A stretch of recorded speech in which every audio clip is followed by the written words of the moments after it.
مساء الخير، كل سنه وحضراتكم طيبين ورمضان كريم. هعمل لكم مكرونه بشاميل خطوه واحده وتركه واحده من غير ما ناخد خطوات كتيره، وهتطلع معاكم ولا اروع من ذلك. انا سلقت المكرونه ولسه سخنه زي ما انتم شايفين، بتطلع دخان زي ما احنا شايفين كده، ودهنت ارضيه الطاسه بتاعتنا، الصينيه بتاعتنا سمنه. هعرفكم نعمل خطوه واحده ازاي.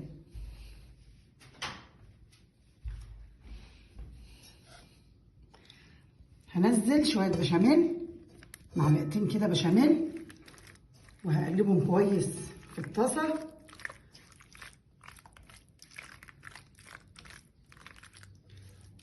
طيب المكرونه لو احنا سلقينها من بدري قوي وكتلت معانا ومسكت في بعضها، نعمل ايه؟ ولا حاجه خالص. نجيب شويه ميه سخنين، وطبعا احنا حاطين المكرونه في مصفى، نقوم حاطين شويه الميه السخنين على المكرونه من فوق ومفرفتينها بايدينا كده، ترجع تاني كانها لسه مسلوقه. والتركه دي محدش هيقول لكم عليها الا انا بس. مش نحطها بقى متكتله ونقول ايه يلا مش مشكله بقى لا، انت عايزه تفرفتها زي دي كده، شويه ميه سخنين تدلقها على المكرونه وهي متكتله، ونفرفتها بايدينا، بترجع زي ما تكون مسلوقه وسخنه كمان، بتدي سخنيه كمان. انا كده حطيت معلقتين بشاميل على المكرونه. هنحط باقي المكونات، وهي عباره عن ايه؟ هنحط اللحمه المفرومه،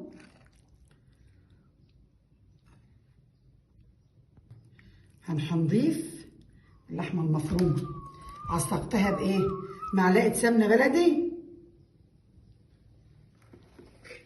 معلقه سمنه بلدي، زبده صفراء، لازم ماده دهنيه يا جماعه عشان الكوليسترول، واحنا في رمضان يا ريت يبقى كلها حاجات طبيعيه، بلاش الزيت المهدرج ده. انا حطيت معلقه زبده وعليها معلقه سمنه بلدي، وفرمت البصله يعني حاجه مش جديده، بس انا ضفت بس السمنه البلدي والزبده بس، وسبتها اتعصقت معانا بالطريقه دي. سبتها اكتر من 10 دقايق على النار، حطيت عليها بصله مفرومه، حطيت عليها جوز الطيب، فلفل اسمر، وده ضروري جدا فلفل اسمر، وحطينا بهاراتنا بقى بتاعت اللحمه، والملح تبقى حسب الرغبه، عايزينها حاره عايزينها عاديه، كل واحد حسب رغبته. انا بوزع اللحمه معايا كده عشان ما يبقاش في مكان ما فيهوش لحمه. انا عامله على الكيس المكرونه عامله نص كيلو لحمه مفرومه، حاطه عليهم بصلتين وسط، واحده مسكره بصله والتانيه انا حطاها مرتعه.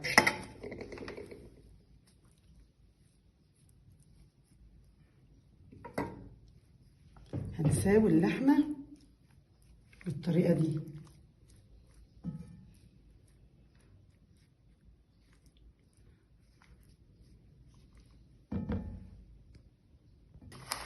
هعمل معايا رشه جبنه رومي،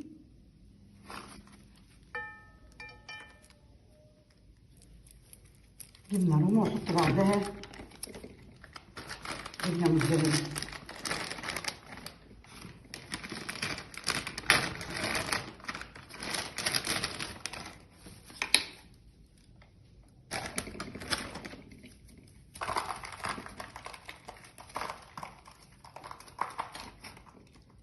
عايزينها تنط معاكم تحطوا معاها جبنه رومي، بتفرق في الطعم جدا جدا بصراحه. جربوها كده وقولوا لي عملت مطط معاكم ولا لا، وشفتوا المطه بتاعت الموتزاريلا. طيب انتوا ما عندكوش رومي وعايزين الجبنه الموتزاريلا تعمل معاكم المط، حط عليها معلقه دقيق.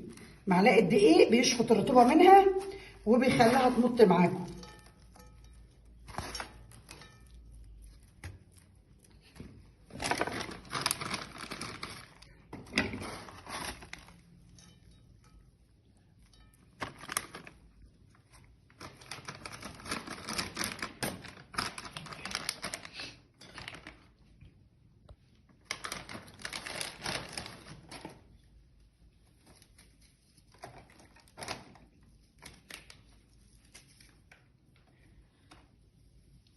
عشان انا ما حطيتش عليها معلقه دقيق، انا حطيت الجبنه الرومي دي بتعمل المطه 10 على 10، وجربوها والله هتمط معاكم خالص.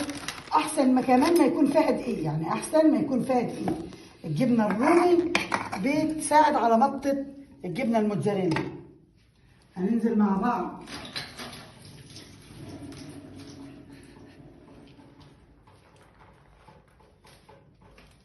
بالمكرونة كده الباقية كده معايا،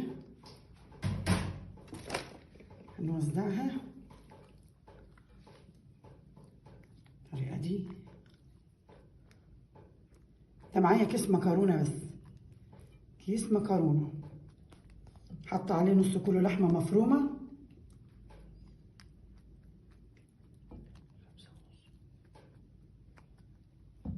هننزل دلوقتي بالبشاميل.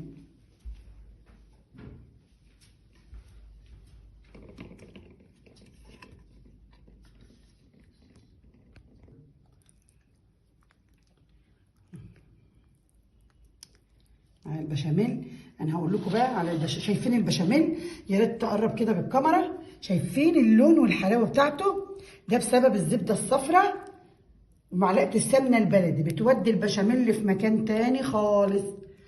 بصراحه جربوها بالطريقه دي، كتروا معلقه الزبده شويه ومعلقه سمنه بلدي ومعاهم معلقه زيت، حمروا فيه الدقيق وانزلوا عليه بلبن كامل الدسم.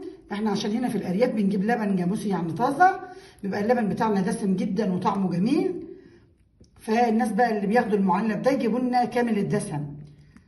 يعني شايفين الصفار بتاع اللون البشاميل؟ ايه، معلقه الزبده الصفرا هي اللي عاملاها اللون الاصفر اللي معانا ده. هضيف عليه جبنه الموتزاريلا على الوش وادخلها الفرن ان شاء الله. لما تطلع من النار هوريكم شكلها. شايفين يا حبايبي؟ ما شاء الله. تمشوا على الخطوات اللي انا قايله لكم عليها وعلى التركات خطوه خطوه، وباذن الله تعالى هتبقى معاكم بالمنظر الجميل ده. يعني انا اهم شيء في الموضوع لازم تحطوا معلقه يا زبده يا سمنه بلدي، هتفرق معاكم كتير. شايفين لونها اصفر وجميل ازاي؟ بسبب الزبده الفلاحه اللي انا حطاها، وحاطه نص معلقه سمنه بلدي. والله العظيم الريحه ما اقولكوش عامله ايه. ان شاء الله باذن الله نعمل وصفات كتيره قوي قوي قوي مع بعض. عملت جنبها كفته لحمه وحطيت فيها مطبقيه رز، يعني كفته لحمه بالرز جنبها، وهنعمل عصير. وكل سنه وحضراتكم طيبين. هقطع معاكم خرطه ونشوف شكلها عامل ازاي.